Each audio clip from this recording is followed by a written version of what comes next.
What is Paul saying? What are some of the things that governs his life as a Christian? First of all, in verse 13, it's God. A love for God. A Godward mindset that what he does, he truly longs to do it for God. And when he doesn't do it for God, it hurts him. It breaks his heart. He repents. Why does Paul live the life he lives? He does it for God. Now let me ask you a question. The life that you live, the lifestyle in which you walk, is it for God? And don't play with me. Is it really for God? Don't just say the words. Is it really for God? If we were to open up the heart chamber that holds the motivation, would we see that you really are doing what you do for God? Or is it all about you in God's name?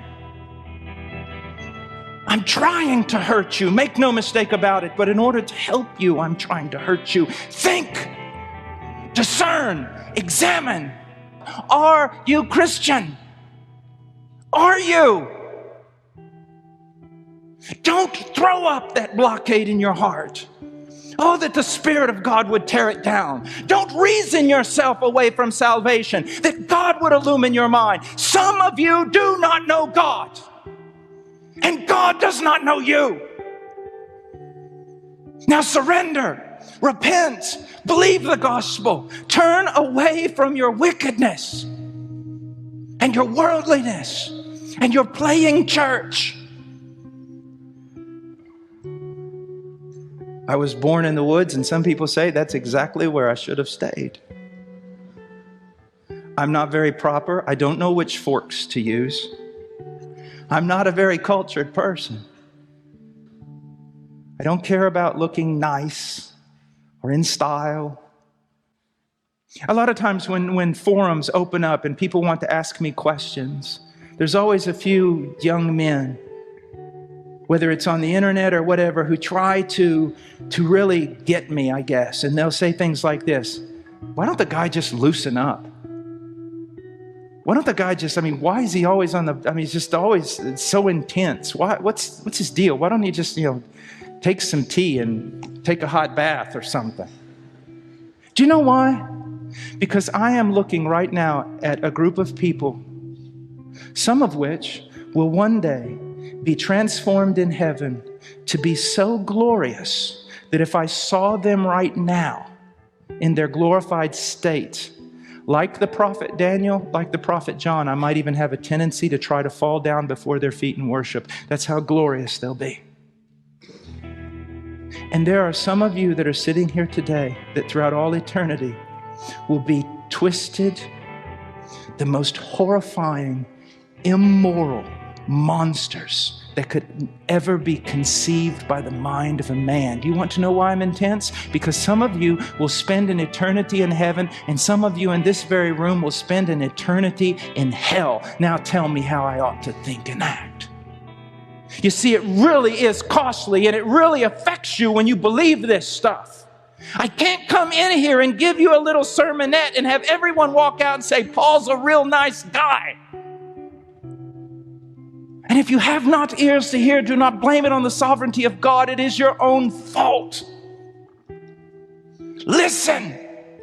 Examine yourself. Examine your ways. Do you know Christ? And does Christ know you? Does he? Some of you are going out to minister. All of you are going out to minister. Some of you will go out and you will minister life because you have life. Some of you, death, because that's all you have. Some of you are genuine Christians and you're rather timid in your heart, and so you're afraid about going out and witnessing. I understand that. You're afraid about going out and minister. Every time I get ready to stand up in the street and preach, I want you to know something. I'm afraid. I understand that, but some of you just do not care. Because you do not know him. Because you do not carry that precious treasure inside your heart. just as you know what kind of men we proved to be among you for your sake.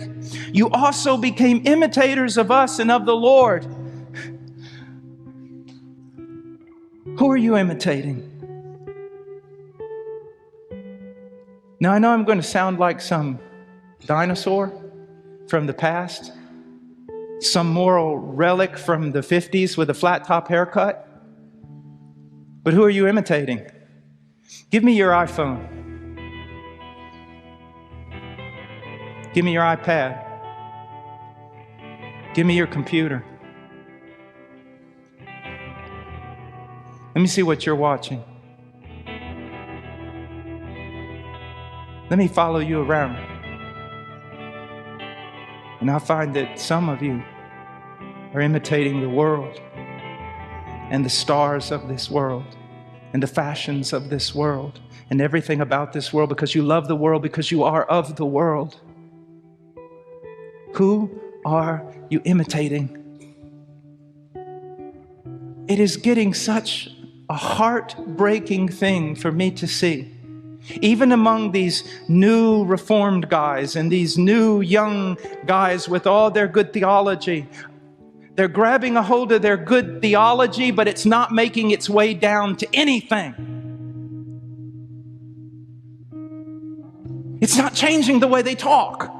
It's not changing their masculinity. It's not changing femininity on the other side. It's not changing clothing. It's not changing speech. It's not changing media. It's not changing anything. So don't talk to me about all your good theology. Leonard Ravenhill used to say, everybody wants a new definition of Christianity. What we need is an old demonstration of Christianity. Who are you imitating?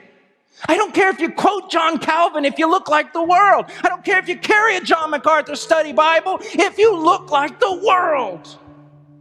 Who are you imitating? Even some of you Christians need to hear this. Stop trying to look like a cleaner version of the ungodliness that surrounds you. We're not relevant because we're completely different. As I say, a $50 haircut, cool glasses, skinny jeans, and a tattoo does not a prophet make. But a man and a woman renewed in their mind by the power of God, the power of God's Word.